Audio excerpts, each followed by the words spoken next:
مجھے اپنی ساس اور سسر کا لمبا پروگرام دیکھنے کا بہت زیادہ شوق تھا۔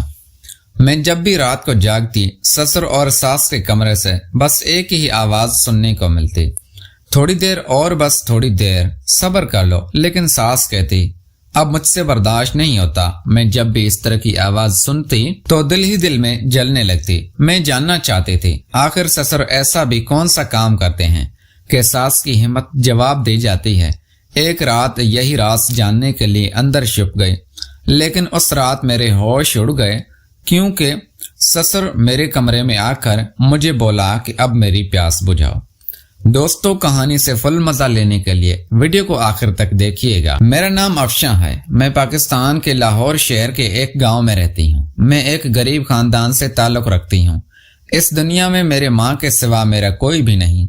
اس لیے جب میری ماں نے شادی کی صرف اس شرط پر کہ وہ اپنی بیٹی کے ساتھ اس کے سسرال میں رہے گی، جس گھر میں میری شادی ہوئی تھی اس گھر میں 3 ہی افراد تھے، میری ساس، سسر اور اس کا بیٹا۔ میں اپنی شادی کے کچھ ماہ بعد ہی بیوہ ہو گئی تھی کیونکہ میرا شوہر اچانک ایک حادثے میں گزر گیا تھا جو میرے لیے اچانک بہت بڑا صدمہ تھا۔ میں اپنی ماں کے ساتھ سسرال میں ہی رہنے لگی تھی کیونکہ پچھلا گھر بیچ کر میری ماں نے میری شادی کر دی اور خود میرے ساتھ سسرال آ گئی تھی۔ اس لیے میری ماں کا دوسرا کوئی سہارا نہیں تھا۔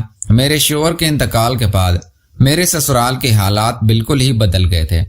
میرے سسر کی شادی شدہ زندگی بڑی عجیب ہو گئی تھی۔ میرے شوہر کے انتقال سے قریب 1 ماہ پہلے ہی میرے سسر کی تیسری شادی ہوئی تھی، اور اب میں بیوہ ہو کر اپنے گھر میں یہ دیکھ کر حیران رہ گئی تھی کہ ہر صبح میری نئی نویلی ساس کسی نہ کسی کونے میں بیٹھ کر رو رہی ہوتی اور اس کی حالت بہت عجیب سی ہوتی۔ کئی دفعہ میں نے ساس کو بری طرح لنگڑاتے ہوئے بھی دیکھا تھا، اور کئی دفعہ وہ پیٹ پر ہاتھ رکھ کر پھوٹ پھوٹ کر رو رہی ہوتی تھی، لیکن میرے پوچھنے پر ہمیشہ خاموش ہو جاتی تھی اور شرم سے منہ پھیر لیا کرتی تھی۔ ان کے اس انداز پر مجھے بھی تنگی محسوس ہوتی اور میں مزید سوال جواب نہ کر پاتی۔ لیکن ایک دن جب میں نے ساس کو ناشتے کے ٹائم کچن میں روتا دیکھا تو مجھ سے رہا نہ گیا۔ میں نے ان سے پوچھا کہ آخر معاملہ کیا ہے۔ میری بات سن کر وہ کہنے لگی کہ تم بھی تو شادی شدہ ہو، تم بھی اس درد سے گزر چکی ہو، تمہیں بھی معلوم ہوگا کہ مجھ پر ہر رات کیا گزرتی ہے۔ جبکہ شوہر اس عمر میں بھی 10 مردوں جتنی طاقت رکھتا ہو تو بیویوں کا حال ایسا ہی ہوتا ہے۔ ساس کی بات سن کر میں شرمندہ ہو گئی تھی، لیکن میرے ساتھ تو ایسا کچھ نہیں ہوا۔ حالانکہ میں نے اپنے شوہر کے ساتھ ابتدائی دن ایسے گزارے تھے اور مجھے اس طرح کی تکلیف کا اندازہ تھا، لیکن میں حیران تھی کہ میرا 55 سالہ سسر ایسا کیا کرتا ہے جس کی وجہ سے ساس اس قدر پریشان ہے۔ اس عمر میں تو انسان کی ہڈیوں میں اتنی جان بھی نہیں ہوتی۔ سسر بھی دبلا پتلا حالت میں تھا۔ اس دن کے بعد سے میں نے ساس سے کوئی سوال نہ پوچھا۔ 10 دن تک میں خاموشی سے ان کی حالت دیکھتی رہی اور دل ہی دل میں اپنے سسر کی طاقت پر حیران ہوتی رہی۔ میری شادی کو زیادہ عرصہ نہیں ہوا تھا کہ میرا شوہر ہفتے میں دوبارہ بھی میرے قریب آ جاتا تو اس کے بعد وہ بہت زیادہ تھک جاتا تھا۔ حالانکہ میرا شوہر 18 سال کا ایک خوبصورت جوان مرد تھا، لیکن سسر تو روز روز ہی ساس کو پریشان کرتا تھا۔ ہر صبح ساس بھیگے بال لے کر سرخ آنکھوں کے ساتھ کمرے سے نکلتی اور بڑی مشکل سے گھر کے کام کاج ہی کرتی۔ میں اور میری امی ہر روز ہی ساس کو تکلیف میں دیکھتے تھے، لیکن ہم دونوں ساس کے لیے کچھ نہیں کر سکتی تھی۔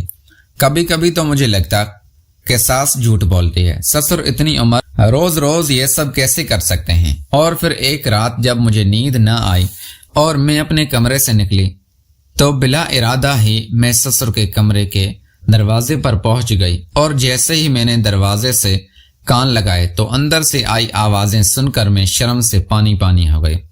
ساس غصے میں سسر سے کہہ رہی تھی، تو نے میرا جینا مشکل کر دیا ہے، کچھ تو شرم کر۔ مجھے تو لگا تھا کہ کچھ ہی دنوں کی بات ہوگی، لیکن تیرا دم تو ختم ہی نہیں ہو رہا۔ اب میری بس ہو گئی ہے، میں اس سے زیادہ برداشت نہیں کروں گی، چھوڑ دے مجھے۔ جبکہ سسر کہہ رہے تھے کہ اب بھی وقت ہی کتنا ہوا ہے اور تم ایسی باتیں کر رہی ہو، میں تم سے ایسی محبت کرتا ہوں جو ساری زندگی ختم نہ ہوگی۔ کچھ دیر کی خاموشی کے بعد ساس کی سسکیوں کی آوازیں سنائی دینے لگی تھی اور میں سمجھ گئی تھی کہ اندر کیا ہو رہا ہے۔